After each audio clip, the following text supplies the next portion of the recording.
السلام عليكم ورحمة الله وبركاته.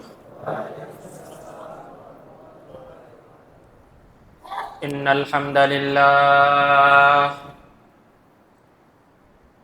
لله نحمده ونستعينه ونستغفره ونؤمن به ونتوكل عليه ونعوذ بالله من شرور أنفسنا ومن سيئات أعمالنا. من يهده الله فلا مضل له ومن يضلله فلا هادي له وأشهد أن لا إله إلا الله وحده لا شريك له وأشهد أن سيدنا وسندنا وحبيبنا ومولانا محمدا عبده ورسوله صلى الله تعالى عليه وعلى آله وأصحابه وبارك وسلم تسليما كثيرا كثيرا. أما بعد فأعوذ بالله من الشيطان الرجيم. بسم الله الرحمن الرحيم. إن خير من استأجرت القوي الأمين. وقال رسول الله صلى الله عليه وسلم: لله أقدر عليك منك عليه، أو كما ورد في الحديث. اللهم صل على محمد وعلى آل محمد كما صليت على إبراهيم وعلى آل إبراهيم إنك حميد مجيد. اللهم بارك على محمد وعلى آل محمد كما باركت على إبراهيم وعلى آل إبراهيم إنك حميد مجيد. الحمد لله الحمد لله الحمد لله. মহান আল্লাহ রব্বুল আলামিনের দরবারে লাখো কোটি শুকরিয়া আদায় করি, যিনি আমাদেরকে সালাতুল জুমা আদায় করার জন্য আগেই মসজিদে আসার তৌফিক দান করেছেন। আমরা দিল থেকে শুকরিয়া আদায় করি, আলহামদুলিল্লাহ। কোরআন মাজিদে আল্লাহ তাআলা নবীদের বিভিন্ন ঘটনা উল্লেখ করেছেন। ঘটনা উল্লেখ করার ক্ষেত্রে আল্লাহ তাআলার একটা নিয়ম হলো, আল্লাহ জন্ম থেকে মৃত্যু পর্যন্ত ধরে ধরে ধরে ধরে ঘটনা উল্লেখ করেন নাই। সাধারণত আমাদের গল্পের বইগুলোতে, উপন্যাসের বইগুলোতে যেই কাজ করা হয়, যে একটা বাচ্চা ছোট ছিল, পড়ালেখা করলো, বড় হলো, এরপরে অনেক কিছু হলো, লাস্টে গিয়ে সে কোনো এক যুদ্ধে গিয়ে মারা গেল, এরকম গল্প সাজানো থাকে না? কিন্তু আল্লাহ তাআলা কোরআন মাজিদটা এভাবে গল্পের বই বানান নাই। নবীদের ঘটনাগুলো বলছেন, ঘটনার শিক্ষণীয় যেই জায়গাগুলো আছে এগুলোই শুধু বয়ান করছেন। শুধুমাত্র তারপরে কি হলো, তারপরে কি হলো, এরপরে এইভাবে আল্লাহ তাআলা ঘটনা বয়ান করেন নাই। তবে দুইজন নবীর ঘটনা জন্ম থেকেই বা ছোটকাল থেকেই একদম শেষ পর্যন্ত একসাথে না হোক, ধারাবাহিকভাবে বিভিন্ন জায়গায় জায়গায় আল্লাহ তাআলা বয়ান করেছেন। এর মধ্যে একজন হলেন হযরত ইউসুফ আলাইহিস সালাম, যিনি ছোটকালে স্বপ্নে দেখা থেকে শুরু করে, কূপে ফেলা থেকে শুরু করে, কূপ থেকে কিভাবে উঠলো, কিভাবে মিশরে গেল, কিভাবে অর্থমন্ত্রী হলো, কিভাবে বাদশা হয়ে গেল, কিভাবে আবার ভাইয়েরা তার কাছে আসলো, সব ঘটনা আল্লাহ তাআলা বিস্তারিতভাবে বয়ান করেছেন সূরা ইউসুফের মধ্যে। আরেকজন নবী হলেন হযরত মূসা আলাইহিস সালাম, যার জন্মের আগে ফেরাউন কি করছে, জন্মের সময় ফেরাউন কি করছে, জন্মের পরে কিভাবে তাকে নদীতে ভাসায় দেওয়া হইল, ইত্যাদি ইত্যাদি বিভিন্ন ঘটনা কোরআন মাজিদের যেখানে যেটা বলা দরকার ওই জায়গায় আল্লাহ তাআলা ওইভাবেই বয়ান করেছেন। তো মুসা আলাইহিস সালামের যতগুলো ঘটনা আছে এর মধ্যে একটা ঘটনা হলো, উনি বিস্পারের মধ্যে আল্লাহ তাআলা বলেন যে উনি একদিন দেখলেন যে দুইজন লোক পরস্পর ঝগড়া করতেছে। তো একজন বলল, হে মুসা, তুমি আমাকে বাঁচাও, সে আমার সাথে ঝগড়া করতেছে। ঘটনাক্রমে যে ঝগড়া করতেছিল সে ছিল ফেরাউনের দলের লোক, যাকে আরবিতে বলে কিপ্তি। এই কিপ্তি দলের লোক ছিল ওই যে ঝগড়া করতেছে ওই লোকটা। হযরত মুসা আলাইহিস সালাম দেখলেন যে ঝগড়া থামানো দরকার, এখন কি করা যায়, তাকে একটা থাপ্পড় মারছেন। ফাওয়াকাযাহু মুসা, ২০ পারার আয়াত, ফাওয়াকাযাহু মুসা, মুসা আলাইহিস সালাম এই কিপ্তিকে একটা থাপ্পড় মারছেন। আল্লাহ তাআলা বলেন ফাকাযা আলাইহি, এক থাপ্পড় খাওয়ার সাথে সাথেই এই কিপ্তি তার কান ধরতে ধরতে দাপড়াইতে দাপড়াইতে এই জায়গায় সে মারা গেল। তার থাপ্পড়ের পাওয়ার এত বেশি ছিল যে এক থাপ্পড়ের পরেই সে ওই জায়গার মধ্যে ফাকাযা আলাইহি, তার কিচ্ছা খালাস, সে ওই জায়গায় শেষ হয়ে গেছে। এখন ফেরাউনের কাছে যখন বিচার গেল যে আপনার দলের একজন লোককে মূসা মেরে ফেলছে ইত্যাদি ইত্যাদি অনেক বিচার গেছে, তখন মূসাকে একজন বাহির থেকে পরামর্শ দিল যে হে মূসা, তুমি যদি এখন এই এলাকায় থাকো, তুমি তো ইচ্ছা করে তাকে মারো নাই, তুমি মারছো, ঘটনাক্রমে সে মাইটটাকে সহ্য করতে পারে নাই, সে মারা গেছে। তুমি যদি থাকো তাহলে তোমার কিন্তু অবস্থা খারাপ হবে, তুমি এক কাজ করো, এই এলাকা ছেড়ে চলে যাও। তখন হযরত মূসা আলাইহিস সালাম উনি ওনার যে এলাকা ছিল এই এলাকা ছেড়ে উনি হাঁটা শুরু করছে।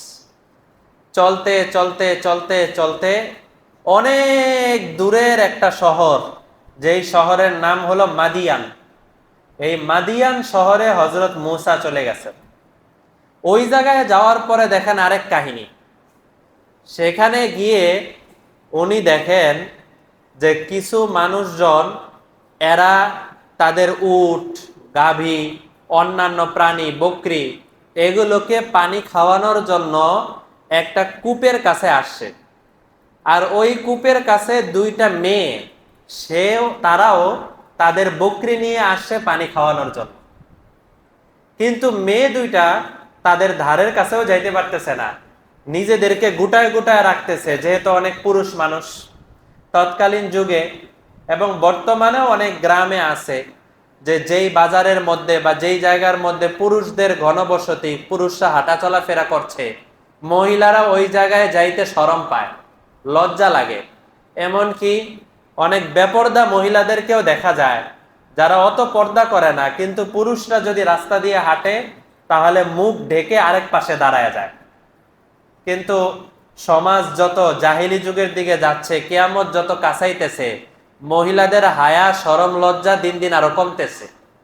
এরা পুরুষদের সাথে একসাথে বাজার করতে পারা, মার্কেট করতে পারা, এটাই তাদের একটা কীর্তি হয়ে গেছে এখন। তো ওই দুই মেয়ে, তারা তো নিজেদেরকে গুটায় রাখতেছে, বকরিদেরকেও গুটায় রাখতেছে।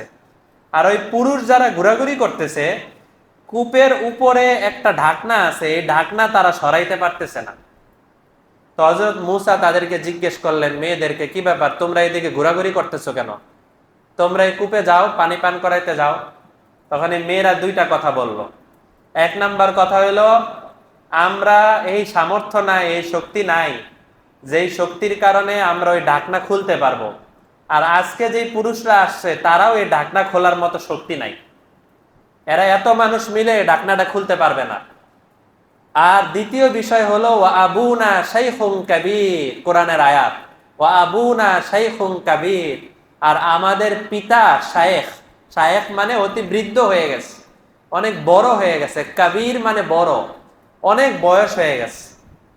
আসলে এই দুই মেয়ের বাবা ছিল আরেক নবী, হযরত শুআইব আলাইহিস সালাতু ওয়াস সালাম, এই দুই মেয়ের বাবা। তো তারা বলল যে আমাদের পিতা সে শায়েখ হয়ে গেছে, কাবীর হয়ে গেছে, বড় হয়ে গেছে, শক্তি নাই, এই কারণে বকরি নিয়ে আমাদেরই আসতে হয়। আর এই ছেলে মানুষদের সাথে, পুরুষদের সাথে বকরির পানি পান করাবো, ঠেলাঠেলি করা আমাদের কাছে পছন্দ না, তাই আমরা দূরে আসি। হযরত মূসা যখন এই কথাটা শুনলেন, শোনার পরে উনি ওই ঢাকনার কাছে গেলেন। যাওয়ার পরে যেই মানুষটা এক থাপ্পড় দিয়ে একটু আগে একজনকে মেরে ফেলছে, তার শরীরে কত পাওয়ার, সে তখন এই সব পুরুষদের সামনে একা গেল। যাওয়ার পরে ঢাকনা নিজেই পুরোটা টান দিয়ে সরায় ফেলল। যেই ঢাকনা 10-15 জন মিলেও পারতেছিল না, উনি একাই এই ঢাকনা সব সরায় ফেলছে। সরায় ফেলার পরে এই মহিলাদেরকে, পুরুষদেরকে বলল, আপনারা সবাই দূরে যান, দূরে যান। সবাইকে দূরে সরায় দিল। মহিলাদের থেকে বকরি নিয়ে আসলো, নিয়ে এসে এই মহিলাদের বকরিগুলোকে সুন্দরভাবে পানি খাওয়াইলো। পানি খাওয়ানোর পরে এরপর তাদের বকরিকে তাদের হাতে বুঝায় দিয়ে বলল, আপনারা বাড়িতে চলে যান। তারা বাড়িতে চলে গেছে। এরপরে হযরত মূসা আলাইহিস সালাম গাছের নিচে বলে, আল্লাহ তাআলা কোরআনের আয়াতে বলেন, সুম্মা তাওয়াল্লা ইলা যিল্লি, যিল্লুন মানে ছায়া। মূসা তখন এই কাজটা করার পরে সে একটা গাছের নিচে গেল, ছায়ার নিচে গেল, গিয়ে ফাকালা রব্বি ইন্নী লিমা আনজালতা ইলাইয়া মিন খাইরিন ফাকির, বলল, হে আল্লাহ, আমার মা বাবা আত্মীয় স্বজন পাড়া পড়শি সব কিছু ছেলে আমি একটা নতুন এলাকায় আসছি। এই এলাকায় আমার আপনজন কেউ নাই, আমি মাহরুম, আমার কেউ নাই। রব্বি ইন্নী লিমা আনজালতা ইলাইয়া মিন খাইরিন ফাকির, আমি আপনারই ফকির, আমি আপনার দরবারি ভিখারি। আমার খাবারও নাই, আমার পান করারও কিছু নাই, এই এলাকার কোনো পরিচিত জন কেউ নাই, কেউ নাই আমার এই এলাকায়। আপনি আমার রব, দয়া করে আপনি আমার জন্য বাসস্থানের ব্যবস্থা করে দেন এবং অন্য যত জরুরত আছে আপনি সব জরুরত গুলারও ব্যবস্থা করে দেন। এই দোয়া করতেছেন, হঠাৎ করে ওই দুই মেয়ের এক মেয়ে আসছে। আসার পরে বলতেছে, ফাজাআতহু ইহদাহুমা তামশি আলা ইস্তিহইয়া। ইস্তিহইয়া মানে লজ্জা, অর্থাৎ এই দুই মেয়ে মুখের মধ্যে, এক মেয়ে মুখের মধ্যে তারা কাপড় টেনে, ইস্তিহইয়া লজ্জার কারণে মাথাটাকে নিচু করে এক পাশে এসে দেখে মূসা গাছের নিচে বসা। আয়েশা বলতেছে, ফাজাআতহু ইহদাহুমা তামশি আলা ইস্তিহইয়া, ইস্তিহইয়া লজ্জার কারণে বলে, ইন্না আবি ইয়াদউকা লিয়াজজিয়াকা আজরা মা সাকাইতা লানা, হে ভাই, আমার বাবা অনেক বৃদ্ধ, সে বিছানায় শুয়ে আছে। ইন্না আবি ইয়াদউক, আমার বাবা আপনাকে ডাকতেছে। লিয়াজজিয়াকা আজরা মা সাকাইতা লানা, আপনি যে আমাদেরকে এত সুন্দর করে পানি খাওয়ায় দিলেন, আমাদের বকরিগুলোকে পানি খাওয়ায় দিলেন এবং ডাকনা ডাকে সরায় দিলেন, আমার বাবা চান যে আপনাকে কিছু প্রতিদান দিবেন, কিছু পুরস্কার দিবেন, এই জন্য আপনাকে ডাকতেছেন। তো দয়া করে আপনি মেহেরবানি করে আমার বাবার কাছে আসেন, ওনার ডাকটাকে আপনি গ্রহণ করেন। তখন নিয়ম হলো, মূসা আলাইহিস সালাম কি এই মেয়ের বাড়ি চিনে? সে তো এই এলাকায় আসছে, নতুন মানুষ। তো নিয়ম হলো মেয়ে আগে আগে যাবে আর মূসা আলাইহিস সালাম পিছে পিছে যাবে, কারণ রাহবার সে আগে আগে যাবে। তো মূসা আলাইহিস সালাম এর উল্টা করলেন। উনি বললেন, না, আপনি যদিও বাড়ি চিনেন কিন্তু আপনি আমার পিছে পিছে থাকেন আর আমি আপনার সামনে সামনে যাব। কারণ আপনি যদি আমার সামনে সামনে যান তাহলে আমার নজর আপনার শরীরে পড়ে যেতে পারে, আপনার দেহের সাইজের উপরে আমার নজর পড়তে পারে, এটা আমার আমানতের খেয়ানত হবে। তাই আপনি পিছনে থাকেন, পিছন থেকে আপনি রাস্তা বলবেন, ডানে বামে সামনে পিছনে, আর আপনি পিছনে থাকবেন, এতে করে আমার নজরের কোনো খেয়ানত হবে না। এটা নবীদের সুন্নত। যেই জায়গায় নজরের খেয়ানত হইতে পারে, দৃষ্টির গুনাহ হইতে পারে, নবীরা ওই জায়গা থেকেই দূরে থাকতেন। ভারত উপমহাদেশের মধ্যে একজন বড় বুজুর্গ ছিলেন, হযরত মাওলানা আশরাফ আলী থানবী রহমতুল্লাহ আলাই। এই থানবী রহমতুল্লাহ আলাই ট্রেনে উঠছেন, রেলগাড়িতে উঠার পরে ওনার সাথে আরো 2-3 জন সফর সঙ্গী, তারা বসা। তো তারা সবাই ট্রেনে, হযরত যেহেতু আমাদের হুজুর, আমাদের সম্মানিত মানুষ, তাই উনাকে ট্রেনের জানালার পাশে জায়গা দিয়ে দিল যে হযরত আপনি জানালার পাশে বসেন, আমরা পাশের সিটে বসি। থানবী রহমতুল্লাহ আলাই জবাব দিলেন যে তোমরা জানালার পাশে বসো, আমি ভিতরে বসবো। বললেন কেন? বলল জানালার পাশে যদি বসি তাহলে বারবার আমার বাইরে তাকাইতে মনে যাবে, আর বারবার বাইরে তাকাইলে বারবার মহিলারা আমার নজরে চলে আসতে পারে। আমার নজরে যাতে অনিচ্ছাকৃত ভাবেও কোনো দৃষ্টির গুনাহ না হয়, এই জন্য আমি ট্রেনের জানালার পাশেও বসবো না। থানবী রহমতুল্লাহ আলের ঘটনা। তো ওনারা নবীদের থেকে এই জিনিসটা শিখছেন, যেই জায়গার মধ্যে কোনো গুনাহের আশঙ্কা আছে ওই জায়গা থেকেও দূরে থাকতেন, যাতে করে পরে শয়তানের ধোকায় না পড়তে হয়। তো পরে বাবার কাছে গেছে, বাবার কাছে যাওয়ার পরে এখন মেয়ে বাবার কানে কানে বলে, বাবা আজকে যেই লোকটাকে আপনি ডাকতে বললেন আমিও ডেকে আনলাম, এই লোকের মধ্যে আমি দুইটা গুণ দেখছি। এক নাম্বার গুণ হলো এই লোকের শরীরটা অনেক শক্তিশালী, যে কারণে মুহূর্তেই সে ঘরের এই কূপের ঢাকনা উঠায় ফেলতে পারে। আর দুই নাম্বার গুণ হলো এই লোকের মধ্যে আমানত এবং বিশ্বাসঘাতকতা না করা, চুরিচামারি না করা, এই জাতীয় স্বভাব তার মধ্যে নাই। সে ভালো মানুষ, আমিন, বিশ্বস্ত মানুষ। ইন্না খায়রা মান ইস্তাজারতাল কবিয়্যুল আমিন। সে এক তো বিশ্বস্ত মানুষ, কোনো আমানতের খেয়ানত করবে না, কারণ নজরের গুনাহ থেকে বাঁচতে যে এতটা সতর্ক, তার দ্বারা টাকা পয়সা চুরি হবে, মাল সামানা চুরি হবে, এটা তো অসম্ভব। আর তার শরীরের মধ্যেও অনেক অনেক শক্তি আছে। তো আপনি তাকে দয়া করে আমাদের বাড়ির কাজের জন্য রেখে দিতে পারেন।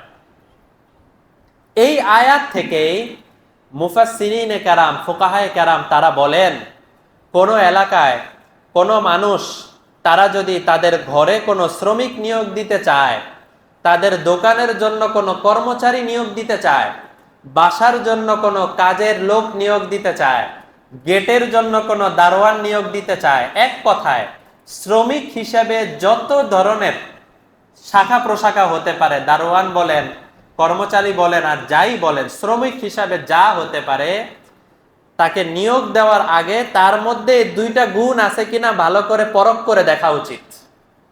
এক নাম্বার গুণ হলো তাকে যেই কাজের জন্য নিয়োগ দেওয়া হচ্ছে সেই কাজটা সে ভালো মতো করতে পারবে কিনা। যদি শারীরিক কাজের জন্য নিয়োগ দেওয়া হয় তাহলে তার শরীরের শক্তি ঠিক আছে কিনা, নাকি একটা হ্যাংলা পাতলা শরীরের কোনো শক্তি করার মতোই কাজ নাই, তারে দায়িত্ব দেওয়া হলো প্রতিদিন 1 মণের বোঝা টানতে হবে, তাহলে এটা তার উপরে জুলুম হয়ে যাবে। এক নাম্বার হলো তাকে শক্তি আছে কিনা। আর যদি মনে হয় শারীরিক কাজে না, তার কাজ হলো আমার শ্রমিক হিসেবে নিয়োগ দিব কম্পিউটার চালানো। অনেক কোম্পানিতে কাজ হলো শুধু কম্পিউটার চালানো থাকবে, অনেক কোম্পানিতে কাজ হলো শুধু গেটের সামনে দাঁড়ায় থাকবে, মানুষ আসবে যাবে এগুলো দেখবে, শারীরিক তেমন কোনো কষ্ট না। তো যাকে যেই কাজের জন্য নিয়োগ দেওয়া হচ্ছে সে কি ওই কাজের শক্তি আছে কিনা, তার সামর্থ্য আছে কিনা, এটা দেখতে হবে। আর দুই নাম্বার হলো আল আমিন, সে কি বিশ্বস্ত কিনা, নাকি শ্রমিককে নিয়োগ দেওয়ার আগে কোনো কিছুই খেয়াল করলাম না, তার কথাবার্তা, তার আচার আচরণ, তার দিনদারি, তার আমল আখলাক, এগুলো কোনো কিছুই দেখলাম না, শুধুমাত্র তাকে নিয়োগ দিয়ে দিলাম, কয়েকদিন পরে দেখা গেল সে আমার দোকানের যত মাল সামান আছে আর ক্যাশের যত টাকা আছে সব নিয়ে ফুরুত চলে গেল, তাহলে তো এই শ্রমিকের দ্বারা তোমার ক্ষতি হলো। এই যে আমাদের এখন মে মাস আসছে, মে মাসের পহেলা মের মধ্যেই শ্রমিক দিবস পালন করা হয়। যারা দিবস পালন করে এই বছরে একদিন, তারা শ্রমিকের যেই পরিমাণ হক আদায় করে, শ্রমিক নিয়োগ দেওয়ার ক্ষেত্রে যেই গুণগুলা দেখা উচিত এই গুণগুলা দেখে, তার চাইতে সুন্দরভাবে খোলামেলা ইসলাম বলে দিছে শ্রমিকের কি কি গুণ থাকা উচিত। তো মালিকের জন্য যে কোনো শ্রমিক নিয়োগ দেওয়ার আগে, এমনকি আমার অধীনস্থ যাদেরকে আমি নিয়োগ দিব তাদেরকে নিয়োগ দেওয়ার আগে দেখতে হবে, এক নাম্বার তাকে যেই কাজের জন্য নিয়োগ দেওয়া হচ্ছে সেই কাজটা পারবে কিনা। দুই নাম্বার হলো তার মধ্যে বিশ্বস্ততা আছে কিনা। বিশ্বস্ততা আছে কিনা এটা তো এক কথায় বোঝা যাবে না, প্রয়োজনে আশপাশে যদি খবর নেওয়ার দরকার হয়, কোনো একটা মাধ্যমে খবর নেওয়ার দরকার হয়, মাধ্যমে খবর নেওয়া, খবর নিয়ে যে তাকে কে দিচ্ছে সে কি তাকে আগের থেকে চিনে কিনা, জানে কিনা। আমরা আমাদের মাদ্রাসায় অনেক সময় এই কাজটা করি, বাবুর্চি নিয়োগ দিতে হয়, গেটের দারোয়ান নিয়োগ দিতে হয়, যারা নিয়োগ দেয়, যারা বলে, তাদেরকে জিজ্ঞেস করি আপনার জানা মতে আগে যেখানে কাজ করছে সেখানে সে কেমন ছিল। এটা যতটুকু জানা সম্ভব হয় ততটুকু জানার চেষ্টা করি, যে আগের কাজগুলো, আগের মালিকরা তার ব্যাপারে কেমন পদক্ষেপ নেয়, কেমন ভালো ভালো কমেন্ট করে কিনা, ভালো কথা বলে কিনা। তো ভালো মন্তব্য যদি পেশ করে তাহলে তাদেরকেই সহজে নিয়োগ দেওয়া হয়। তো 1 নম্বর বিষয়, 2 নম্বর বিষয় হলো এই বিশ্বস্ততা আছে কিনা, এটা যতটুকু জানা সম্ভব ততটুকু তাদেরকে জানার চেষ্টা করা। তো এই 2টা জিনিস যখন ওই শুআয়ব আলাইহিস সালামের মেয়ে তার বাবাকে এই সংবাদ দিল, দেওয়ার পরে বাবা তাকে এবার চুক্তি করলো যে শোনো, তুমি আমাদের বাসায় 8 বছরের জন্য বকরিও চড়াবা, অন্যান্য কাজও করবা, আর যদি তুমি চাও তাহলে 10 বছরের জন্য আমাদের বাসায় থাকতে পারো। হযরত মূসা আলাইহিস সালাম বললেন যে আমি আপনার বাসায় 10 বছরের জন্যই থাকতে রাজি আছি। তখন শুআয়ব আলাইহিস সালাম বললেন, দেখো, ওয়ামা উরিদু আন আশুক্কা আলাইক, আমি চাই না তোমার উপরে এমন কোন কাজ চাপায়া দিব যেই চাপায়া দিলে তোমার কষ্ট হবে, এমন কোন কাজ আমি তোমাকে কোনোদিন দিব না। এই আয়াতের মধ্যেও মুফাসসিররা বলেন, আগেরটার মধ্যে তো শ্রমিকের গুণের কথা আছে, শ্রমিকের মধ্যে 2টা গুণ লাগবে, কিন্তু শুআয়ব আলাইহিস সালাম যখন এই কথাটা বললেন, এই জায়গাটার মধ্যে মালিকদের স্বভাবের কথা আছে। মালিকদের জিম্মাদারি হইল তারা চেষ্টা করবে তাদের শ্রমিকদেরকে এমন কোনো কাজ চাপায় না দেওয়া যেই চাপায় দেওয়ার কারণে শ্রমিকদের উপরে কষ্ট হয়ে যায়, এতটা চাপায় না দেওয়া। গতকালকেও একজনের সাথে কথা হচ্ছিল, উনি আমাকে বললেন সকাল 8টা বাজে ডিউটি শুরু হয়, রাত 1:30টা পর্যন্ত ডিউটি করতে হয়, মাঝখানে শুধু লাঞ্চের ছুটি আর রাতের খাবারের সময় কিছু ছুটি। তো 1:30টা, উনি আসলে আমাকে মাসালা জিজ্ঞেস করতেছিলেন যে 1:30টার পরে বাসায় আসতে আসতে 2:30টা 3টা বেজে যায়, এরপরে ফজরের নামাজে উঠতে পারি না হুজুর, বেশ কয়েকদিন হয়ে গেছে, কি করব। তা আমি তখন তাকে জিজ্ঞেস করলাম যে ফজরের নামাজে কেন উঠতে পারেন না। তো উনি এটা বললেন যে 8টা থেকে নিয়ে 1:30টা পর্যন্ত ডিউটি। একজন শ্রমিককে খাটানোর আগে, তার থেকে কাজ নেওয়ার আগে এটা চিন্তা করা উচিত যে সাধারণ মানুষ সে 8টা থেকে, সকাল 8টা থেকে রাত 1:30টা 2টা পর্যন্ত কি ডিউটি করার মতো সামর্থ্য আছে কিনা। আল্লাহ তাআলা তো তার মাথা, মগজ, মস্তিষ্ক আর শরীরকে কোনো মেশিন বানান নাই যে যতক্ষণ চালাও চালাও, তেল দিলেই আবার চলবে, এমন তো না। মানুষের জন্য তো একটা বিশ্রাম আছে, এই বিশ্রামের সুযোগ। ওয়ামা উরিদু আন আশুক্কা আলাইক, শুআয়ব আলাইহিস সালাম বলেন আমি তোমাকে এমন কোনো কাজ দিব না যেই কাজের কারণে তোমার কষ্ট হয়ে যায়। এই জন্য এক তাবিঈ একবার রবাজা একটা এলাকা আছে, ওই এলাকার মধ্যে গেলেন, যাওয়ার পরে দেখলেন নবীজির একজন প্রিয় সাহাবী হযরত আবু যর গিফারি রাদিয়াল্লাহু তাআলা আনহু, তিনি ওখানে আছেন। তো উনি ওখানে আছেন, উনার শরীরে খুব দামি একটা পোশাক, ওয়া আলাইহি হুল্লাতুন, উনার শরীরে একটা দামি পোশাক, ওয়া আলা গোলামিহি হুল্লাতুন। উনি বলেন আমি দেখলাম যে তার গোলামের গায়েও এমন দামি পোশাক, কে মালিক আর কে গোলাম আলাদা চেনার কোনো উপায় নাই, 2টা বরাবর, 2জনই বরাবর। তখন উনি বললেন যে সমাজে তো সবাই গোলামকে একটু নিম্ন জামা কাপড় পরায়, গোলামকে একটু নরমাল জামা কাপড় পরায়, আপনার জামা তো দেখতেছি, আপনার গায়ে যে জামা আপনার গোলামের গায়েও ঠিক একই জামা, এটা আবার কেমন দেখা যায়। তখন আবু যর গিফারি রাদিয়াল্লাহু তাআলা আনহু এই তাবিঈর কথায় জবাব দিলেন, দেখো, নবীজি যখন জীবিত ছিলেন তখন আমি আমার এক গোলামকে একদিন কাজে উলটপালট করার কারণে ফাআইয়ারতু, আমি তাকে খুব খারাপ কথাবার্তা বলছি, বলতে বলতে আমার এই গোলামকে আমি মায়ের নাম তুলেও একটা কথা বলে ফেলছি। মানে গালি তো দিয়েছেই, আবার তার মায়ের কথা বলেও আমি একটা কথা বলছি, তার মায়ের নাম তুলেও তাকে একটা গালি দিছি। তখন নবীজি আমাকে একটা কথা বলছিলেন, ওই কথাটা আমার শরীরে আমার খুব লাগছে। নবীজি বলছেন, ইয়া আবা যর, হে আবু যর, ইন্নাকা ইমরুউন ফিকা জাহিলিয়া, তুমি তো আমার সাহাবী হয়ে গেছো, তুমি তো আমার সাহাবী হয়ে গেছো, কিন্তু তোমার মধ্যে কিছু কিছু স্বভাব মনে হয় এখনো এমন আছে যেই স্বভাব ইসলাম পছন্দ করে না, এটা জাহিলি যুগের স্বভাব। এটা জাহিলি যুগের। ইন্নাকা ইমরুন ফিকা জাহিলিয়াতুন, তোমার মধ্যে এমন কিছু স্বভাব আছে যেই স্বভাবটা এটা জাহিলি যুগের স্বভাব, এটা মুসলমানের স্বভাব হইতে পারে না। আমাদের সমাজে তো এমনও হয়, মাঝে মধ্যে বলা হয় যে শুধু শুধু তাকে গালি দিছেন কেন। কোনো সময় কোনো নিম্ন প্রাণী নাম নিয়ে তার বাচ্চা বলে গালি দেওয়া হয়। একেবারে মুহূর্তে মুহূর্তে, সকালবেলা দুপুরবেলা বাচ্চা বলে বলে গালি দেওয়া হয়। যদি জিজ্ঞেস করা হয় এভাবে গালি দিতেছেন কেন, তখন বলে যে গালি না দিলে বালকেরা কাজ করে না, গালি না দিলে এদের কাজে কোনো স্পিড আসে না। আমি তো এমন যোগ্য হওয়া উচিত যে আমি গালি ছাড়াই কাজ করাইতে পারবো, তাহলে আমি যোগ্য মালিক, আমার গালি দিতে হবে কেন কথায় কথায়। আমরাও যখন বিভিন্ন জায়গায় বাড়ির নির্মাণ কাজে কন্ট্রাক্টর যারা থাকে দেখি, মিস্ত্রি যারা এই আনতেছে নিতেছে, যতক্ষণ চলতেছে ততক্ষণ গালি দিতেই আছে একটার পর একটা। বলে গালি না দিলে, ভালো কথা বলে এরা কাজ করতে চায় না। তো শ্রমিকেরও সমস্যা যে এরা গালি ছাড়া কাজ করে না, মালিকেরও সমস্যা যে এরা গালি ছাড়া কাজ করাইতে পারে না। তো উনি বললেন, আবু যর বললেন যে আমাকে আমার নবী বললেন, ইন্নাকা ইমরুন ফিকা জাহিলিয়া, তোমার মধ্যে এমন স্বভাব যেই স্বভাবের মধ্যে জাহিলি যুগের স্বভাব আছে। শোনো আবু যর, আতইমুহুম মিম্মা তাতামুন আলবিসুহুম মিম্মা তালবাসুন, আজকে থেকে তোমাকে আমি দায়িত্ব দিলাম, আতইমুহুম মিম্মা তাতামুন, তুমি যা খাবা তোমার গোলামকে, তোমার অধীনস্থ কর্মচারীকে তাই খাওয়াইবা। তোমার খাবারের আইটেমের মধ্যে 2টা আইটেম বেশি, আর তোমার তত্ত্বাবধানে যে আছে তার মধ্যে 2টা আইটেম কম, এর সুযোগ তোমার নাই।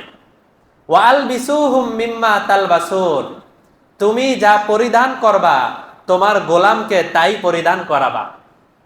তো এই হাদিস, আবু যর বলেন, হে তাবেঈ, যেদিন থেকে নবীজি আমাকে এই কথা বলছেন ওই দিন থেকে আমার গোলামের গায়ে ওই পোশাকই আমি পরাই যেই পোশাক আমি নিজে পরি। আমি তার চেয়ে নিম্নমানের কোনো পোশাক পরাই না। সাহাবাই কেরামের এই ঘটনাগুলো দেখলে, বুখারী শরীফের হাদিস, ঘটনাগুলো দেখলে আশ্চর্য হতে হয় যে নবীজির একটা কথার দ্বারা তারা জীবনের সিদ্ধান্ত পরিবর্তন করে ফেলতেন, জীবনের লাইফ স্টাইল চেঞ্জ করে ফেলতেন একটা কথার কারণে। আমাদের তো ঘন্টার পর ঘন্টা বয়ানের পরেও লাইফ স্টাইল চেঞ্জ হয় না। সাহাবাই কেরাম একটা হাদিস শুনছেন, তুমি এখন থেকে যা খাবা তুমি তাকে তাই খাওয়াবা, এখন থেকে তুমি যা পরবা পরিধান করবা তাকে তাই পরিধান করবা। পরে বলেন, এবং এখন থেকে তুমি তার উপরে এমন কোনো কাজ দিও না যেই কাজের সামর্থ্য তার মধ্যে নাই। আর যদি মনে হয় যে তাকে এমন কোনো কাজ করাইতে হবে যেটা তোমার করানো দরকার এবং তার কষ্ট হয়ে যাব, ফাআইনুহুম, তাহলে তুমিও তার সাথে কাজে লেগে যাও, তুমিও তার সাথে কাজ করো। এমন না যে তাকে শুধু কাজ দিয়ে দিলা, যেমনে মন চায় এমনে করবা, তার উপরে যে কষ্ট হয়ে যাচ্ছে এর প্রতি কোনো খেয়াল করলা না, এমনটা হওয়া উচিত না, বরং তুমিও তার সাথে কাজ করো। তো বোঝানো উচিত হলো যে হযরত শুআইব যে বললেন যে আমি তোমাকে এমন কোনো কাজ দিব না যেই কাজের কারণে তোমার কষ্ট হয়ে যায়। হযরত মূসা আলাইহিস সালাম 10 বছর তাদের বাড়িতে খেদমত করছেন। হযরত শুআইব এই খেদমত দেখে এত বেশি খুশি হয়েছেন যে তার যে 2 মেয়ে ছিল, এই 2 মেয়ের মধ্যে এক মেয়েকে হযরত মূসা আলাইহিস সালামের সাথে বিয়ে দিয়ে দিয়েছেন। এরপরে ওই ঘটনা যে উনি নবুয়ত পাইছেন, ওনার বিবি হামেলা ছিল, গর্ভবতী ছিল, লম্বা ঘটনা। তো বোঝানো উচিত যে শুআইব আলাইহিস সালাম তাকে শিখাইছেন যে আমি তোমার উপরে কষ্টদায়ক কোনো কিছু চাপায়া দিব না। নবীজিও আবু যরকে শিখাইছেন কোনো কষ্টদায়ক জিনিস চাপায়া দিব না। আমাদের মধ্যেও এই জুমার বয়ানের মধ্যেও যারা শ্রমিক আছি তারাও আছি, যারা মালিক পক্ষ আছি তারাও আছি, উভয় শ্রেণীর মানুষ এই জুমার বয়ানে আছি। আমাদের উচিত যারা শ্রমিক আছি তাদের মধ্যে এই গুণ অর্জন করা যে আমি শক্তিশালী কিনা, 2 নাম্বার আমার মধ্যে আমানতদারিতা আছে কিনা, আমি বিশ্বস্ত কিনা, নাকি আমি কাজের মধ্যে ফাঁকিবাজি করি।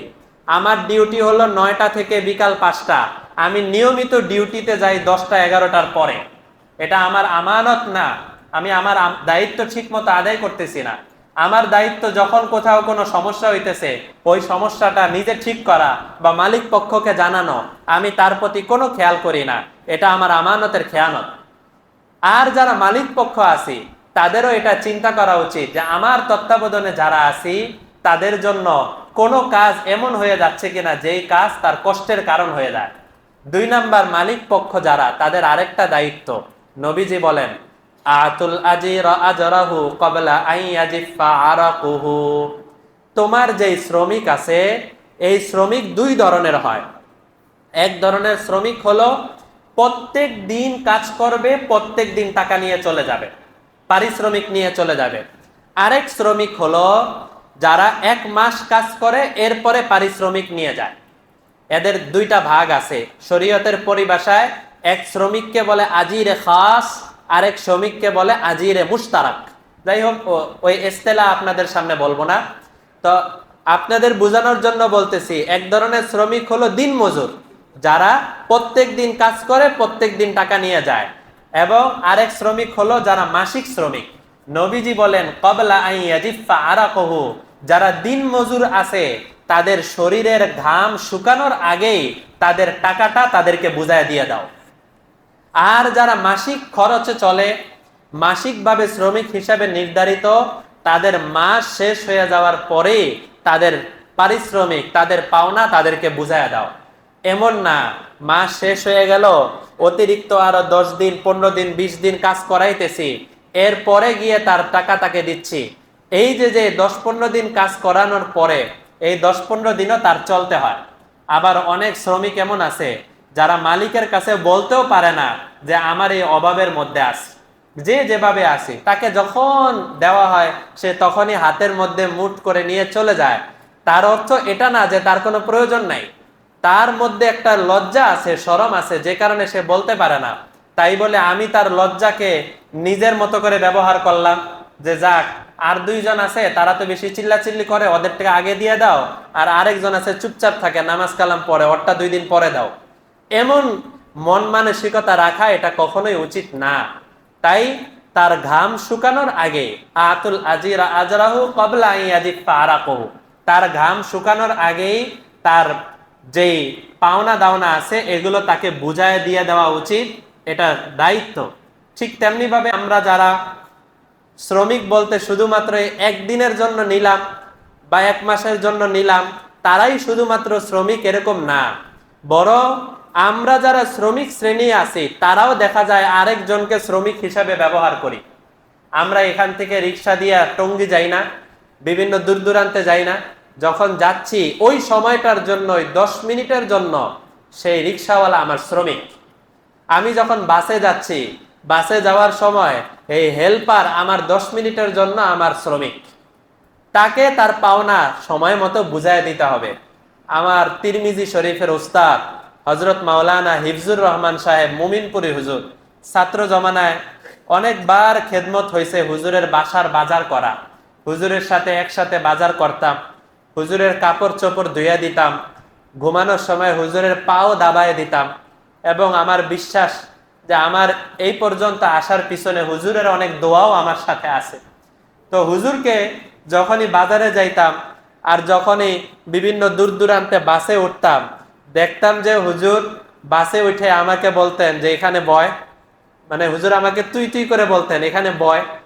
তো আমি হুজুরের পাশের সিটেই বসতাম, বসার সাথে সাথে দেখতাম যে হুজুর পকেট থেকে ভাড়াটা নিয়ে বের করে বসে আছে।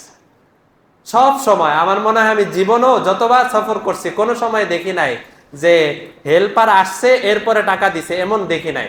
হুজুর পকেট থেকে বের করে আমার ভাড়া, হুজুরের নিজের ভাড়া, 2 জনের ভাড়া বের করে বসে আছে। হেল্পার আসার সাথে সাথেই হুজুর দিয়ে দিতেন তার তাড়াতাড়ি, এদের নেন ভাড়া দিয়ে দেন।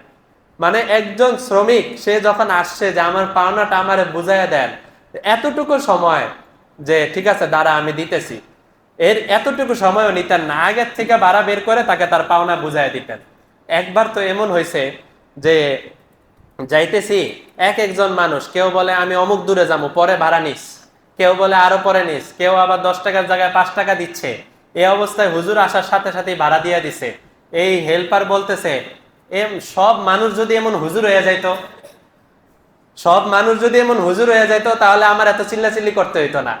মানে একজন শ্রমিক সে যদিও সাধারণভাবে বলছে, কিন্তু কথাটার কিন্তু গভীরতা আছে, যে তার আখলাকে, আমার উস্তাদের আখলাকে এতটাই মুগ্ধ যে সবাই যদি এমন হুজুর হয়ে যাইতো তাহলে আমার এত চিল্লাচিল্লি করতে হইতো না, আমি সময় মতো সব ভাড়া পেয়ে যেতাম।